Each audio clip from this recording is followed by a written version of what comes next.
شروع اللہ کا نام لے کر جو بڑا مہربان نہایت رحم والا ہے۔ الف لام میم را۔ اے نبی، یہ کتاب الہی کی آیتیں ہیں اور جو کچھ تمہارے پروردگار کی طرف سے تم پر نازل ہوا ہے حق ہے، لیکن اکثر لوگ ایمان نہیں لاتے۔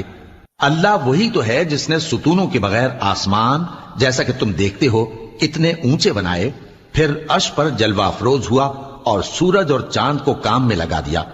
ہر ایک میعاد معین تک گردش کر رہا ہے۔ وہی دنیا کے کاموں کا انتظام کرتا ہے۔ اس طرح وہ اپنی آیتیں کھول کھول کر بیان کرتا ہے کہ تم اپنے پروردگار کے روبرو جانے کا یقین کرو۔ اور وہی ہے جس نے زمین کو پھیلایا اور اس میں پہاڑ اور دریا پیدا کیے اور ہر طرح کے میووں کی دو دو قسمیں بنائیں۔ وہی رات کو دن کا لباس پہناتا ہے۔ غور کرنے والوں کے لیے اس میں بہت سی نشانیاں ہیں۔ اور زمین میں کئی طرح کے قطعات ہیں